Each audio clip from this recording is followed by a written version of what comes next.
मैं अमेरिका जाता हूँ तो वहाँ पर लोग बहुत अच्छा भजन भक्ति करते हैं, तो मैं उनको कहता हूँ कि आप लोग शुद्ध भक्त नहीं बन गए, आपके पास टाइम है इसलिए कर रहे हो।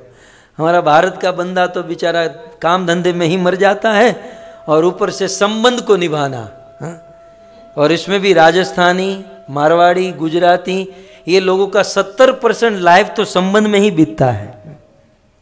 भाई फलाने के वहाँ ये मर गया, वहाँ ये जी गया, यहाँ ये हॉस्पिटल में है, यहाँ ये है। आदमी भजन करेगा कहाँ से? कौन सा अवकाश है? मैं ये नहीं कहता हूं कि इन संबंध को तोड़ो, लेकिन भागवत ये कहता है इसे मिनिमाइज करो और वास्तविक संबंध जिससे है उसके ऊपर कुछ ध्यान दो। नहीं तो वह कथा जानते ना, महात्मा गण कथा कहते हैं कि एक आदमी की 4 पत्नी, और उस सबसे बड़ी पत्नी थी उससे थोड़ा भी प्रेम नहीं करता था, जो सबसे छोटी पत्नी थी उससे बहुत चाहता था। एक दिन उसे पता चला कि कैंसर हुआ है, उसे मरना है। अब धीरे धीरे दिन बीतने लगे, 5 दिन बाकी थे। सबसे छोटी पत्नी के पास गया और कहा कि बस अब मैं मरने वाला हूं और तुम्हारे बिना जी नहीं सकता, तुम मेरे साथ चलोगी? वो छोटी पत्नी कहती है मैं क्यों तुम्हारे साथ चलूं, तुम्हें मरना है सो मरो, जाना है सो जाओ, मुझे तो कोई भी रख लेगा। और अच्छा हुआ तुमने बता दिया कि तुम जाने वाले हो, मैं आज से ही कहीं किसी के पास चली जाती हूं। ये दुखी होकर दूसरी पत्नी के पास गया कि बोले मैं 2-5 दिन में मरने वाला हूं और मुझे कोई सहारा चाहिए, तुम मेरे साथ चलोगी? दूसरी पत्नी ने कहा कि साथ तो चलोगी लेकिन घर के दरवाजे तक, आगे नहीं आऊंगी।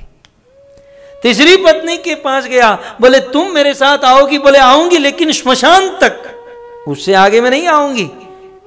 चौथी पत्नी जिसके सामने इसने कभी नहीं देखा था, जिसका ये केयर नहीं करता था, कभी भी जिसका ध्यान नहीं रखता था, अब एक अंतिम पत्नी बची, उसके पास गया कि बोले मरने वाला हूं, तुम मेरे साथ चलोगी?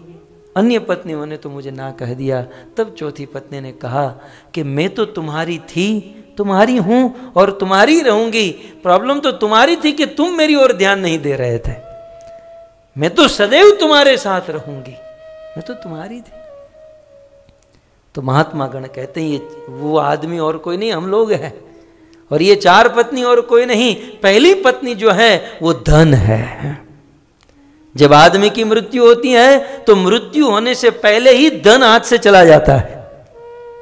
या तो बेटे ले जाते हैं या तो कोई ना कोई धन हाथ से ले लेता है। दूसरी पत्नी ने क्या कहा? घर के दरवाजे तक आओगी। ये दूसरी पत्नी कौन है? इस संसार में जिससे हमने शादी की वो पत्नी कहां तक साथ आती है? भार्या गृह द्वारे, घर के द्वार तक। और तीसरी पत्नी हमारे स्वजन या हमारा शरीर कहां तक साथ देती हैं? श्मशान तक है। लेकिन चौथी पत्नी जो है वो है परमात्मा। परमात्मा जो सदैव हमारे साथ रहते हैं, जो सदैव हमारे सुख दुख के साथी हैं, जो हमारे साथ रहते हैं, जिससे हमारा संबंध है, उसकी ओर हम ध्यान नहीं देते। और जो छूटने वाला है रात दिन उसी के पीछे पड़े रहते हैं। इसलिए परमात्मा की ओर ध्यान दें।